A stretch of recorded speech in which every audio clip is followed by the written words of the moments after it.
Joining us now is Major General Don Riley, who is talking to us about the mandatory evacuation orders for hundreds of homes in the area. And of course, the problem that we've seen throughout all of this is that there are a couple of levees there and reservoirs there, Addicks and Barker, and they've had to release some of those, the water from some of those reservoirs. And sir, if you could tell us once again, as we watch the president talking to Texas delegation people there, why it's so necessary to release those waters to make sure that the area can recover. Sure.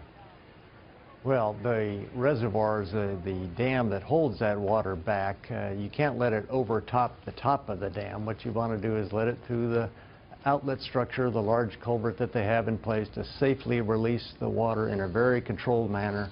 If you don't do that, then it raises and flows over the dam, and then it's uncontrolled. And so the Corps is watching it 24/7. They have men and women walking up and down that levee and the dam to watch it to make sure it's safe. And upstream and downstream interests are being balanced quite well. And General, in the interest of accuracy, and you know, we're watching a lot of fluid things take place here. The president doing some unscheduled stops here, but I also misspoke. I said something about an evacuation. There was no evacuation. I want to make sure that's perfectly clear. That was related to another story that we'll get to later. So I apologize to our viewers who may have heard me inadvertently say that, but I was trying to get to the point of what you and I are now discussing, and that's that all-important aspect of why these reservoirs why they had to let water out in order to safeguard not only the homes, but the families, the animals, and everyone there in the Houston area. What will they have to do in terms of recovery and rebuilding, sir?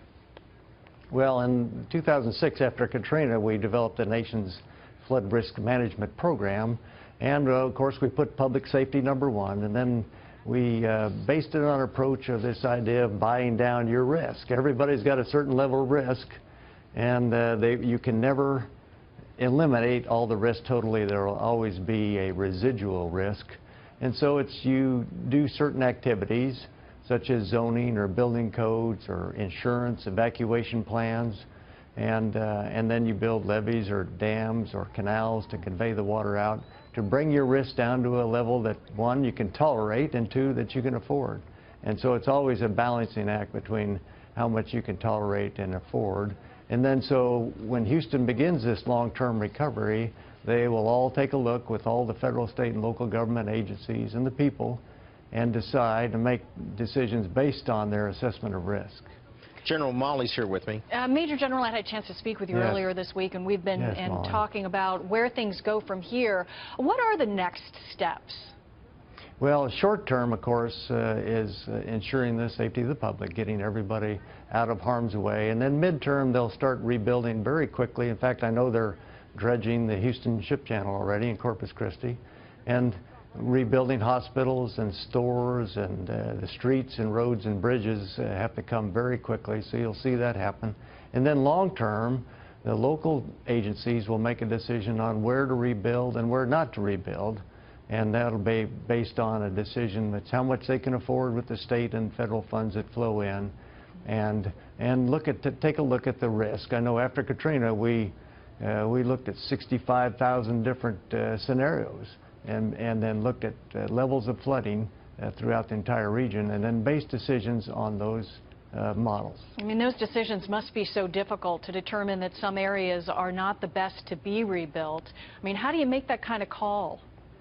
Well, for instance, the Mississippi coast after Katrina, the town of Waveland was essentially wiped off the map. It had a 28-foot storm surge that came ashore and wiped everything out. So we studied that area. We looked at ways that we could reduce their risk over time, and one of the recommendations we made was we laid out in the map a red, amber, and green zone, and we said in this red zone nobody should rebuild. In the green zone it's probably safe, you can tolerate that. In the amber zone people could if they had the right building codes. And so I believe they took our recommendations, and in that red zone, the highest risk zones probably should not be rebuilt in. But that's a local decision.